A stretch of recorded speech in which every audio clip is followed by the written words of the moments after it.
नमस्कार, NDTV India पर आपका बहुत बहुत स्वागत है। मेरा नाम है अंकित त्यागी।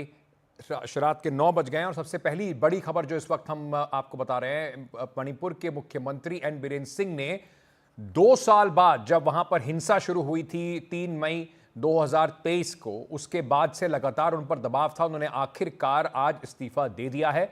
उन्होंने राज्यपाल को अपना इस्तीफा सौंपा है। सूत्रों के मुताबिक उन्होंने हिंसा प्रभावित मणिपुर में राष्ट्रपति शासन लगाने का प्रस्ताव दिया है। एन बीरेन सिंह आज ही गृह मंत्री अमित शाह से भी मिले थे। मणिपुर में पिछले 21 महीनों से हिंसा जारी है, जिसके चलते उन पर जबरदस्त दबाव था। विपक्ष भी हिंसा को लेकर एनडीए पर सवाल उठा रहा था और लोकसभा चुनाव 2024 में मणिपुर की दोनों सीटें विपक्ष ने जीती थी। मणिपुर में मई 2023 में हिंसा शुरू हुई थी। हिंसा में अब तक 200 से ज्यादा लोगों की मौत हो चुकी है और सैकड़ों लोग बेघर हैं जो अभी भी शरणार्थी कैंपों में रह रहे हैं। हालांकि पिछले कम से कम 2 महीने से मणिपुर से कोई बड़ी हिंसा की घटना की खबर नहीं आई है। मणिपुर में हिंसा और जनहानि को लेकर एन बीरेन सिंह ने 1 महीने पहले माफी भी मांगी थी। कल मणिपुर में बजट सेशन है विधानसभा में और ऐसा माना जा रहा था कि जो विपक्षी पार्टियां हैं, कांग्रेस और विपक्षी दल मिलकर एन बीरेन सिंह के खिलाफ एक नो कॉन्फिडेंस मोशन जो है वो लाने की कोशिश कर रहे हैं। उसके चलते ये इस्तीफा दिया गया है। अपना पार्टी के अंदर में कोई डिवीजन आ गया तो इसकी वजह से हो रहा है कह के ऐसा नहीं, ऐसा कुछ भी नहीं है। जो 2017 से जितना विकास का काम करके आया है, फिर भी बीच में 2 साल करीब ऐसा बहुत हमारे यहाँ पे जो प्रॉब्लम फेस किया है हमने, और जो मुख्यमंत्री खुद चाह रहे हैं कि हमारी मणिपुर शांत हो और सब खुशी खुशी से साथ में रहो। ये सब सोचने के बाद उन्होंने भारत सरकार को पूरा रिक्वेस्ट किया, मणिपुर को इतना इंटीग्रिटी को बचा के रखिए और हमारी जनता को इतना सेफ्टी रखिए। ये सब सोचने के बाद उन्होंने जो रिजाइन किया है। मैम, बीजेपी के द्वारा नया मुख्यमंत्री का या नया सरकार बनेगा कुछ अभी तक इसका कुछ भी नहीं है। वहीं कांग्रेस नेता राहुल गांधी ने इसके ऊपर एक एक्स पर पोस्ट करके उन्होंने बीजेपी पर निशाना साधा। उन्होंने कहा है करीब 2 साल तक एन बीरेन सिंह मणिपुर में बंटवारा कराते रहे। मणिपुर में सबसे बड़ी प्राथमिकता शांति की बहाली है। मणिपुर के लोगों के घाव भरने होंगे। प्रधानमंत्री मोदी को मणिपुर जरूर जाना चाहिए।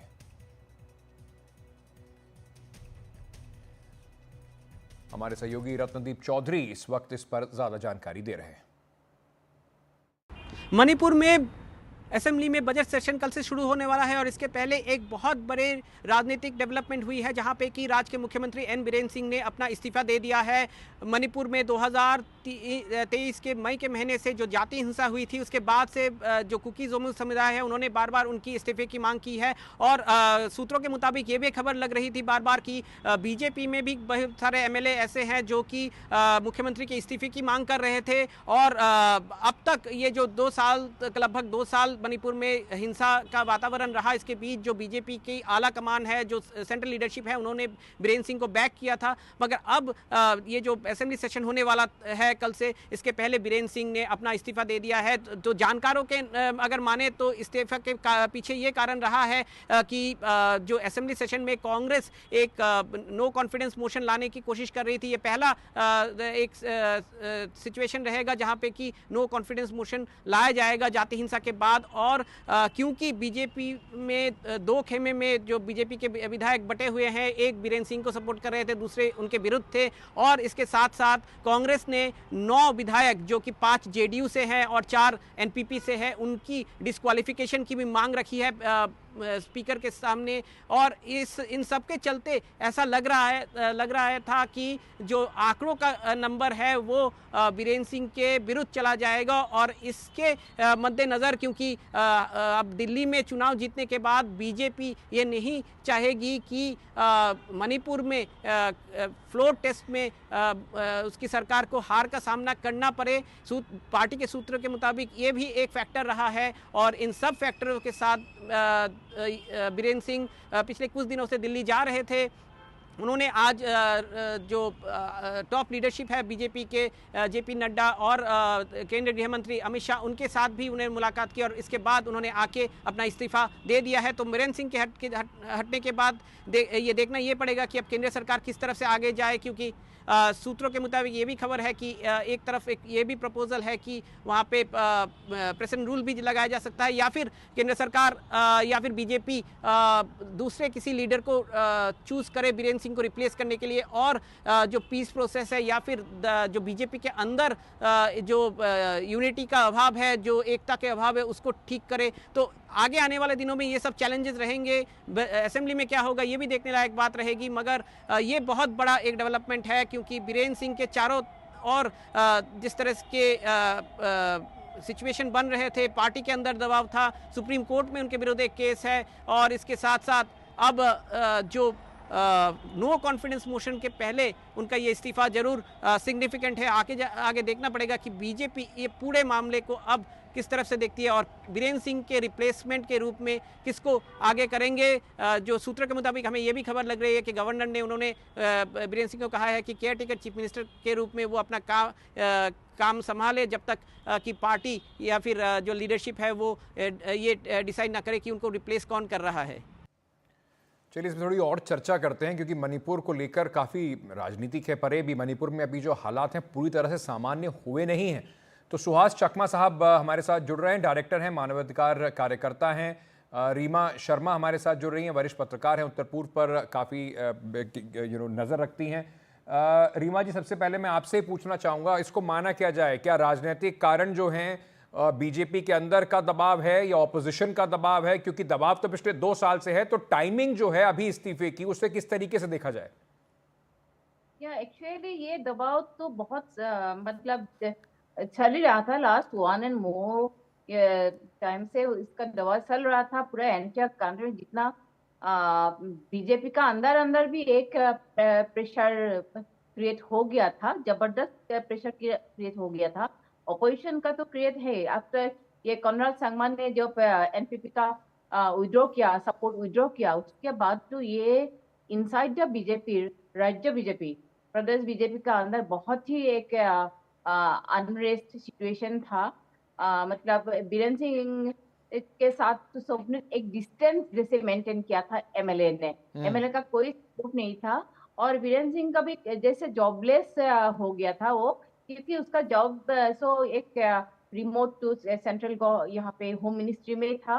तो उसका जैसे एकदम ही मिनिस्टर जो एकदम से पपेट जैसा हो गया था, उसके साथ इवन हिज कॉलीग भी डिस्टेंस मेंटेन किया। उसका एक प्रेशर ही था जी। तो बिल्कुल प्रेशर, लेकिन चकमा साहब, मैं आपसे ये समझना चाहता हूं कि इसकी टाइमिंग को लेकर सवाल उठ रहा है कि प्रेशर तो पहले भी था, 2 साल से लगातार लोग ये डिमांड कर रहे थे कि उन्हें अपना इस्तीफा दे देना चाहिए, उन्होंने नहीं इस्तीफा दिया।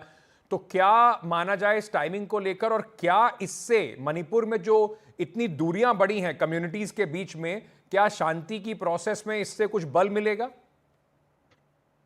मेरे ख्याल से क्योंकि वहाँ पे जो सेशन है, असेंबली सेशन वहाँ चल रहा है, तो वहाँ पे अगर नो कॉन्फिडेंस मोशन मूव होता है तो बीरेंद्र सिंह के पास मेजोरिटी नहीं है, क्योंकि बीजेपी का कहना है, मतलब जो मेंबर्स ऑफ लेजिस्लेटिव असेंबली करीब 19 लोग उनका अपोजिशन में, बीरेंद्र सिंह का अपोजिशन में है।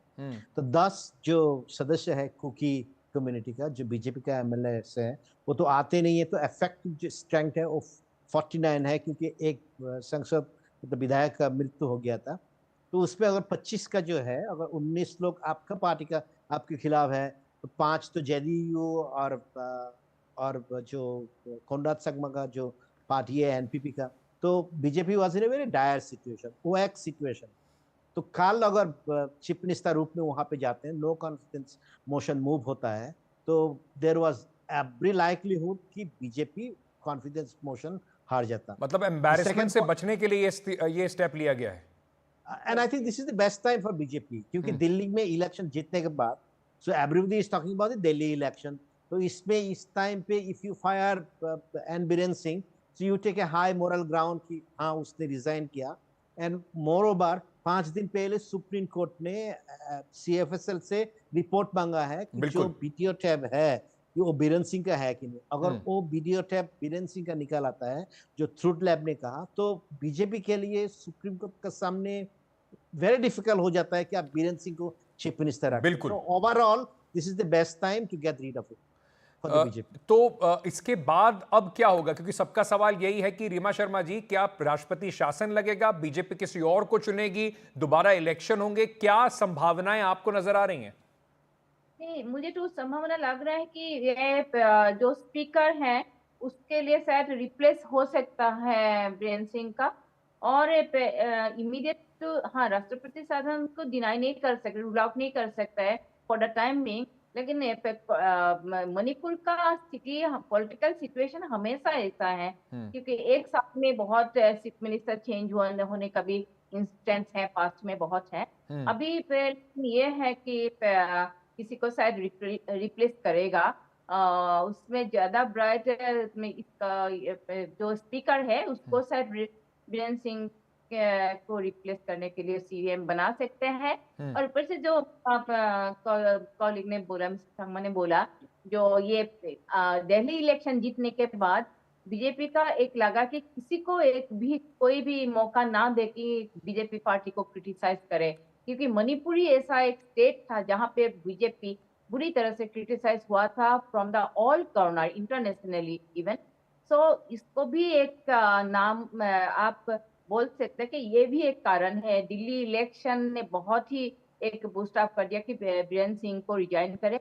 लास्ट जो होम मिनिस्टर का प्रेस कॉन्फ्रेंस हुआ था ये जी सेंटर में, उसने मैं भी एक क्वेश्चन पूछा था कब रिप्लेस करेंगे, तब तो होम मिनिस्टर ने कुछ बोला नहीं, स्ट्रेट कोई जवाब दिया नहीं था। लेकिन अब अच्छा है, उसके बाद ही वो कुकी MLAs एंड मेटी MLAs का साथ दिल्ली में एक मीटिंग किया था, लेकिन अनफॉर्चुनेटली वो मीटिंग एक साथ बैठा के एक ही टेबल में नहीं किया था, वो अलग अलग किया था। तो इसी को हाँ, लेकर जी, मैं इसी को लेकर सुहास चकमा साहब आपसे समझना चाहता हूं कि अभी भी जैसे हम बात कर रहे हैं, डिविजन्स अभी भी बहुत ज्यादा हैं ग्राउंड पर। ऐसा नहीं है कि अगर पिछले 2 महीने में कोई बड़ी हिंसा की घटना नहीं हुई है, इसका मतलब मणिपुर में शांति लौट आई है और सौहार्द लौट आया है, सब लोगों को एक दूसरे पर विश्वास आ गया है।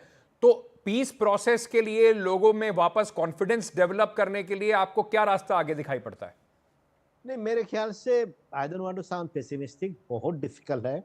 इसलिए डिफिकल्ट है क्योंकि जब से ये कॉन्फ्लिक्ट शुरू हुआ है, एक तरीके से पूरा 100% सेग्रीगेशन हो गया कि कुकीज हिल्स में है, मेइटेस प्लेन्स में है। तो कुकी जो कम्युनिटी है प्लेन्स एरिया से होके दिल्ली में आ नहीं सकते, उनको मणिपुर मिजोरम होके आना पड़ता है। सिमिलरली जो मेइटेस कम्युनिटी का लोग है वो उखरुल जाने के लिए कुकी एरिया से जा नहीं सकते। और इसमें सबसे ज़्यादा दिक्कत वाली बातें हैं कि जो मेइटे कम्युनिटी है और जो 10% एरिया में वैली में है, वो समझते हैं और चाहते हैं कि वो शेड्यूल ट्राइब बन जाए। अगर वो शेड्यूल ट्राइब बन जाते हैं तो जो हिल्स में जितने सारे ट्राइबल कम्युनिटीज है वो सोचते हैं कि उनका जो लैंड राइट्स है, रिजर्वेशन है, वो सारे खत्म हो जाएगा और सेपरेट एडमिनिस्ट्रेशन भी आप नहीं दे सकते हैं। तो जो पोजीशन है दोनों कम्युनिटीज का कि एक तरफ से मेइटे का शेड्यूल ट्राइब स्टेटस और दूसरा तरफ से कुकियों के लिए अलग सा एडमिनिस्ट्रेशन, मेरे ख्याल से इस पे कोई चेंज नहीं हुआ है। इसका चलते जो 30 जनवरी को मीटिंग हुआ था वो भी मीटिंग अलग अलग करना पड़ा। तो एक ही चीज इसमें यह है कि Biren Singh has been the divisive figure. Biren Singh मतलब जो मेइटे कम्युनिटी है और जो कुकी कम्युनिटी है, दोनों तरफ से एक्सेप्टेबल नहीं है। तो अगर कोई एक सॉफ्ट फेस आ जाता है, आई थिंक मेरे ख्याल से उनको एक मौका मिलेगा कि नया तरीके से कैसे प्रोसेस शुरू करे, और ये प्रोसेस बीरेन सिंह जी से नहीं हो सकता है।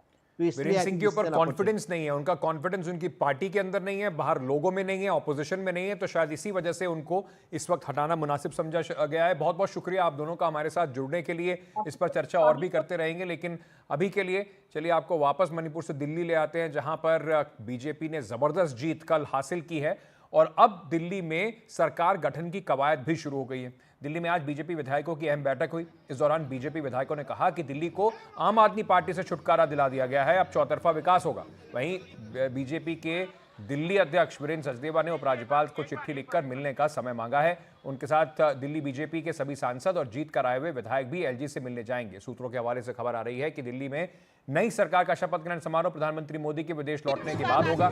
इससे एनडीए शामिल सभी राज्यों के मुख्यमंत्री और उप मुख्यमंत्रियों को बुलाया जाएगा।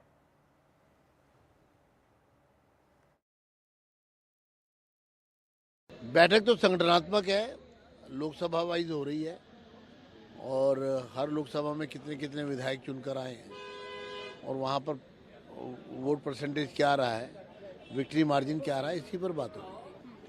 आतिशी कह रही है खूब पैसा खूब दारू सा बहाया बीजेपी ने। खिसियानी बिल्ली खंबा नोचे, और क्या बोल सकती है। कल तो डांस कर रही थी और मुझे लग रहा है वो उस पार्टी में कुछ थोड़ा बाकी कुछ भी चल ही रहा होगा जो डांस इतने जोरदार तरीके से हो रहा था। भाजपा का सुशासन और जिस आम आदमी पार्टी की कुशासन से लोग बाहर आए हैं, आज़ाद हुए हैं, उसका अंतर जनता देखेगी, जनता अप्रिशिएट करेगी बीजेपी को। आपने सीएम के इच्छुक हैं आप? मैं तो विधायक हूँ, विधायक था, 48 विधायकों में से एक हूँ। पार्टी जिसको चाहेगी सब बराबर है। सीनियर नेता है बीजेपी के। मैं पार्टी का कार्यकर्ता हूँ। शिखा राय जी हमारे साथ यहाँ पर मौजूद है। मैम, क्या कुछ रहा मीटिंग में, क्योंकि अब मीटिंग से आपस में मीटिंग एक परिचय बैठक थी। सब लोग जो जीत करके आपस में आए हैं, आपस में मिले हैं और अध्यक्ष जी ने सबका स्वागत किया है। क्या सीएम फेस को लेकर के कुछ बात? ऐसा अभी पार्टी का शीर्ष नेतृत्व सक्षम है इन सब चीजों के। एक सौरभ भारद्वाज को आपने हराया है। आप पहले भी कॉन्फिडेंट काफी थी जब मैंने आपसे पिछली बार बात करी थी, लेकिन उसके बावजूद सौरभ भारद्वाज को बाहुबली माना जा रहा था, लेकिन आपने वो फिलहाल दूर कर दिया। परसेप्शन की राजनीति करोगे तो ऐसा ही होगा, केवल पीआर की राजनीति होगी तो ऐसा ही होगा। काम करोगे तो जनता आपको वोट देती है। बहुत शुक्रिया बात करने के लिए। साफ तौर पर यहाँ पर शिखा राय जी थी। इन्होंने कहा कि परिचय बैठक थी और सभी जो तमाम जो लोग हैं, तमाम जो उम्मीदवार हैं जो इस बार जीते हैं, उन सभी की परिचय बैठक थी, वो सभी मिले। अब इसको लेकर के, लेकिन सीएम फेस को लेकर के अभी तक इस तरह की कोई भी चर्चा फिलहाल इस मीटिंग में अंदर नहीं की गई। दिल्ली से शुभांग सिंह ठाकुर, एनटीवी इंडिया। शुभांग हमारे साथ इस वक्त जुड़े हुए हैं। लगातार इस पूरे जो दिल्ली में कवायद चल रही है मुख्यमंत्री की, उस पर नजर रखे हुए हैं। शुभांग, नाम तो बहुत सारे उछल रहे हैं, लेकिन बीजेपी के सारे नेता जो होंगे वो डर रहे होंगे, जिसका नाम आ जाता है उसी को मुख्यमंत्री बनाया नहीं जाता है। तो क्या चल रहा है पार्टी में अभी? बिल्कुल, देखिए अंकित, बिल्कुल सही कहा आपने, क्योंकि हमने जो पुराने चुनाव हाल ही के देखे हैं, चाहे हरियाणा को लेकर के हो, राजस्थान हो, मध्य प्रदेश हो, छत्तीसगढ़ हो, उन जगहों पर जो नाम चर्चित रहे कि ये मुख्यमंत्री बनेंगे, वो मुख्यमंत्री नहीं बने थे। तो यहाँ पर भी फिलहाल जो चर्चित नाम सबसे ज्यादा इस समय है वो परवेश वर्मा का है। जाहिर तौर पर नई दिल्ली से, क्योंकि उन्होंने चुनाव लड़ा था, केजरीवाल को हराया, संदीप दीक्षित को हराया, उसके बाद वो वहां से जीते हैं। तो एक सबसे बड़ा जो चर्चित नाम है वो इनका जरूर है। उसके बाद मोहन सिंह बिष्ट, इसलिए क्योंकि सबसे ज्यादा सीनियर है। देखिए 5 बार वो करावल नगर से मुख्य वो विधायक रहे हैं, उसके बाद अब मुस्तफाबाद से भी जीत गए हैं। तो 6 बार ऐसा कोई शख्स जो विधायक रहा हो। लेकिन जब वहां पर हमारी टीम ने बात करी मोहन सिंह बिष्ट से, तो उन्होंने साफ किया कि ये पार्टी है जो हेडक्वार्टर है वो डिसाइड करेगा। लेकिन उन्होंने इस बात पर भी हल्का सा गुंजाइश जरूर दिखाई कि वो सीएम फेस नहीं है। लेकिन लगातार जो तस्वीरें हम आपको दिखा रहे हैं, लगातार जितने भी जीते हुए उम्मीदवारों से बात कर रहे हैं, सभी फिलहाल इस चीज पे बात करने से मना कर रहे हैं। सभी डर रहे हैं कि वो सीएम फेस पे बात नहीं करना चाहते हैं। सबका यही कहना है कि पार्टी का जो शीर्ष नेतृत्व है वही इसका फैसला करेगा। इसको लेकर के लगातार जो सस्पेंस है वो अभी तक बना हुआ है। अगर हम बात करते हैं किसी महिला फेस की, तो देखिए फिलहाल रेखा गुप्ता का जो चेहरा है वो फिलहाल सबसे पहले सामने आ रहा है। ऐसे में कई ऐसे नाम हैं जो धीरे धीरे सामने आ रहे हैं, लेकिन अभी तक किसी पर भी ऐसा नहीं है कि आप मुहर लगा सके और आप बोल दे कि ये इस बार के सीएम फेस बनेंगे। फिलहाल जो ये बैठक हुई, एक एक करके तमाम जो कॉन्स्टिट्यूएंसी थी वहां के सभी उम्मीदवार वहां पर आए जो जीते थे, और सभी का जो था परिचय फिलहाल वहां पर हुआ। वहां पर दिल्ली के जो बीजेपी अध्यक्ष है वीरेंद्र सचदेवा, वो वहां पर मौजूद थे, उनसे मुलाकात हुई। जो बीजेपी के जो सांसद हैं वो वहां पर आए थे, उन सब के साथ में भी बैठक हुई। तो फिलहाल ये एक इनफॉर्मल मीटिंग जरूर रही। इसी को लेकर के लगातार जो उम्मीदवार थे वो पहले भी कह रहे थे कि यहाँ पर कुछ ज्यादा तय नहीं होने वाला है, यहाँ पर सिर्फ परिचय होने वाला है। तो थोड़ा सा इंतजार और करना होगा फिलहाल कि ये देखने के लिए कि आखिरकार सीएम फेस कौन होता है। चलिए, बहुत बहुत शुक्रिया शुभांग हमारे साथ जुड़ने के लिए। दिल्ली में सभी को इंतजार है कि दिल्ली का मुख्यमंत्री अगला कौन होने वाला है। वहीं दिल्ली की हार के बाद अरविंद केजरीवाल ने आज जो जीते उम्मीदवार हैं और जो हारे उम्मीदवार हैं उनसे अलग अलग मुलाकात की। मनीष सिसोदिया ने कहा कि अरविंद केजरीवाल ने सभी का हौसला बढ़ाया और कहा कि सभी अपने क्षेत्र में जनता की सेवा करते रहे। प्रत्याशियों से बात की, वो जो चुनाव नहीं जीत पाए किसी भी कारण से, उन्होंने उनका हौसला बढ़ाया और सब लोगों ने बहुत अच्छे से चुनाव लड़ा। ये अपने आप में एक बहुत बड़ा काम था जिसको सब लोगों ने मिलकर लड़ा, कार्यकर्ताओं ने मिलकर लड़ा। अभी अरविंद केजरीवाल जी ने सबसे बात की, सबके हौसले भी बुलंद हैं और आगे की चर्चा की कि किस तरह से अब जिस इलाके से चुनाव लड़ा है उस इलाके में जनता की सेवा करनी है, जनता के बीच रहना है।